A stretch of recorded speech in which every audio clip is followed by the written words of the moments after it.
नमस्कार, न्यूज 24 देख रहे हैं आप। आपके साथ मैं हूं रश्मि। तो जिस संसद भवन के भीतर आधी रात में देश की आजादी का ऐलान हुआ था, भारत ने ऐसे तमाम ऐतिहासिक पलों के गवाह रहे पुराने संसद भवन को अलविदा कह दिया। संसद की कार्यवाही मंगलवार को नए भवन में शिफ्ट हो गई और नई संसद में शिफ्ट होते ही सरकार ने संसद और विधानसभाओं में महिलाओं को 1/3 आरक्षण देने का बिल लोकसभा में पेश कर दिया। पीएम मोदी ने कहा कि महिलाओं को सशक्त करने के लिए शायद भगवान ने मुझे चुना है, लेकिन सोनिया गांधी ने दावा किया है कि यह बिल हमारा है, यह बिल अपना है। The Constitution 128th Amendment Bill 2023. It's a very important amendment. It's a very important bill. Adhir Ranjan जी सुनिए थोड़ा।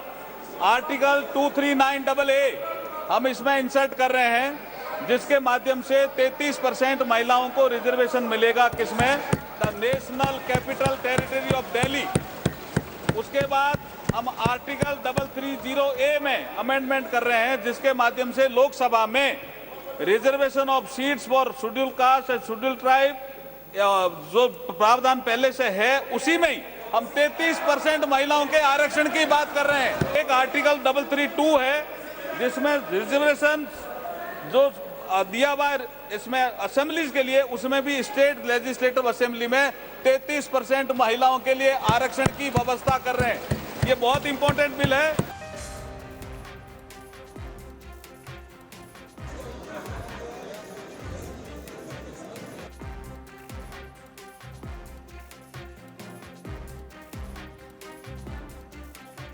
पुरातन से नूतन की तरफ पीएम मोदी की अगुवाई में जब लोकतंत्र का कारवां चला, खुद ब खुद इतिहास में दर्ज हो गया।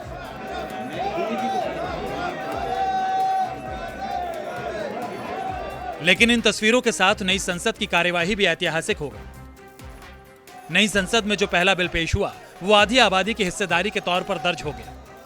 सोमवार तक जो बात सूत्रों के हवाले से कही जा रही थी, मंगलवार को देश की सबसे बड़ी पंचायत में उस पर मोहर लग गई। 2024 के चुनावी समर से पहले मोदी सरकार ने एक और मास्टर स्ट्रोक जड़ दिया। सरकार ने संसद और विधानसभाओं में महिलाओं के लिए 1/3 सीटें आरक्षित करने के लिए बिल पेश कर दिया। पीएम मोदी ने बिल के सफर की बाधाएं गिनाई तो लगे हाथ ये भी कह दिया कि आधी आबादी को सशक्त करने के लिए शायद ईश्वर ने उन्हें ही चुना है।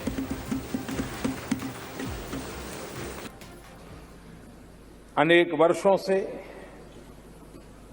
महिला आरक्षण के संबंध में बहुत चर्चाएं हुई हैं, बहुत वाद विवाद हुए हैं।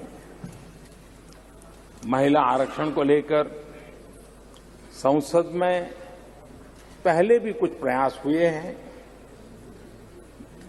1996 में इससे जुड़ा बिल पहली बार पेश हुआ था।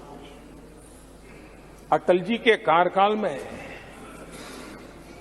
कई बार महिला आरक्षण का बिल पेश किया गया, कई बार, लेकिन उसे पार कराने के लिए आंकड़े नहीं जुटा पाए और उसके कारण वो सपना अधूरा रह गया।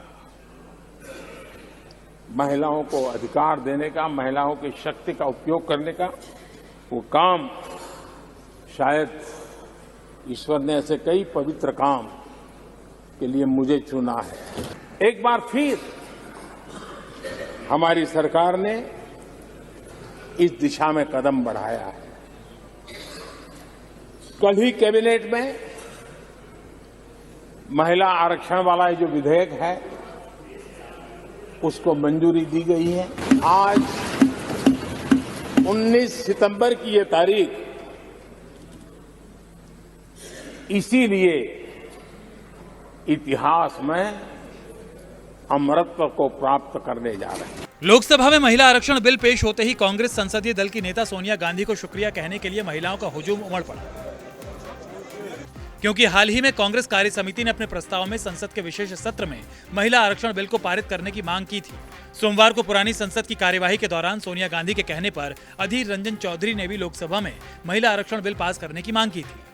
यही वजह है कि जब सोनिया गांधी के सामने ये सवाल आया, सोनिया ने फिर दावा किया, ये हमारा है, अपना है। मैडम महिला आरक्षण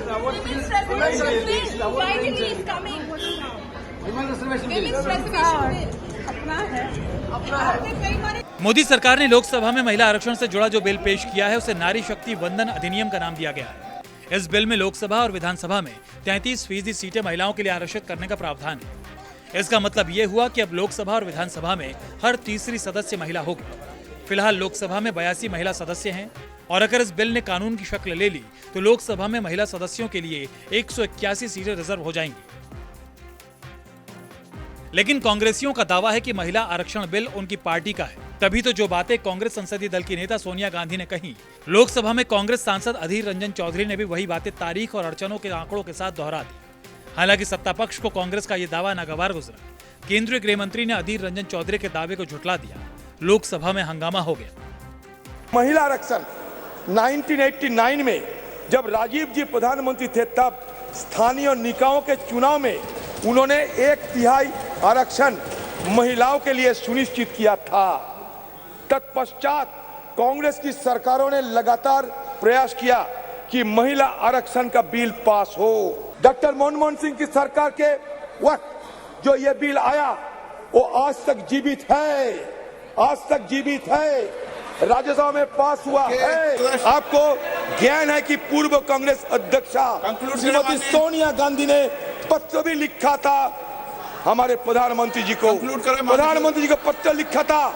हम फिर से उस मांग को इस प्रस्ताव के जरिए दोहराते हैं। एक, महिला आरक्षण बिल लोकसभा में पास हुआ था, कभी पास नहीं हुआ। और 2, कि ये बिल पुराना लोकसभा में लंबित है। ये बिल 2014 में ही लोकसभा के विघटन के साथ ही ये बिल निरस्त कर दिया गया। माननीय अध्यक्ष, ये दोनों स्टेटमेंट फैक्चुअल इनकरेक्ट स्टेटमेंट है। इनकी स्पष्टता मैं आपसे अपेक्षा करता हूं कि इसकी स्पष्टता उनसे मांगी जाए। लोकसभा की तरह पीएम मोदी ने राज्यसभा में भी नारी सशक्तिकरण का नारा दिया। महिलाओं का मान बढ़ाने और बेटियों को आगे बढ़ाने के जिक्र के जरिए आधी आबादी के हित में उठाए गए केंद्र सरकार के कदमों का ब्यौरा दिया। बिल को सर्वसम्मति से पास करने की गुजारिश भी कर दी। इसको आज लोकसभा में रखा गया है, कल लोकसभा में इसकी चर्चा होगी और इसके बाद राज्यसभा में भी आएगा।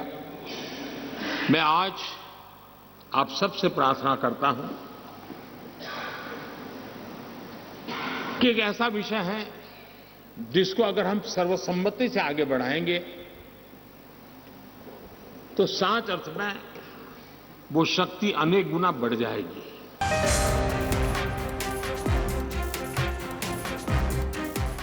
चुन चुन के लोग ऐसा करते हैं, हमेशा लेडीज के लिए, यानी बैकवर्ड क्लास के लेडीज में, शेड्यूल कास्ट लेडीज में उतने पढ़े लिखे नहीं हैं और उनकी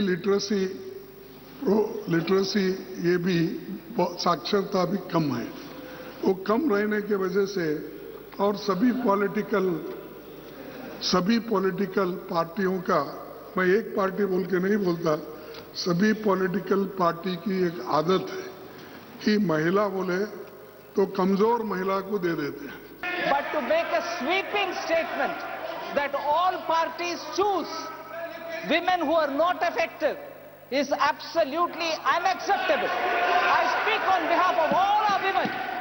We have all been empowered. ये पिछड़ी हुए महिलाओं को, शेड्यूल कास्ट महिलाओं को ऐसा मौका नहीं मिलता जैसा इनको मिल रहा है। ये हम बोल रहे हैं। मैं वही बात बोल रहा हूं और इसके समर्थन में हम भी पहले काम किए। 2010 में इसको तैयार करने में पूरी कोशिश। निर्मला सीतारमण का तर्क है कि महिलाओं में भेद नहीं होना चाहिए, लेकिन अगर समाज में भेदभाव मौजूद है तो फिर इसे झुटलाया कैसे जा सकता है। संसद के बाहर भी यह सवाल जोर शोर से उठा। दलित समाज से ताल्लुक रखने वाले कांग्रेस अध्यक्ष मल्लिकार्जुन खड़गे ने जिन ओबीसी महिलाओं के लिए आरक्षण की मांग बुलंद की, पिछड़ी जातियों के दूसरे नेता भी इसी मांग पर अड़ गए। राबड़ी देवी ने इल्जाम लगाया कि बिल दलित, पिछड़े और अल्पसंख्यक समाज की महिलाओं के साथ धोखा है, छल है। असदुद्दीन ओवैसी ने भी अल्पसंख्यक महिलाओं का कोटा पूछा। कांग्रेस ने तो उसे सीधे सीधे जुमला बता दिया। और तो और बीजेपी की वरिष्ठ नेता और पूर्व केंद्रीय मंत्री उमा भारती ने भी दो टूक कह दिया कि बिना ओबीसी को आरक्षण दिए महिला आरक्षण बेमानी बन जाएगा।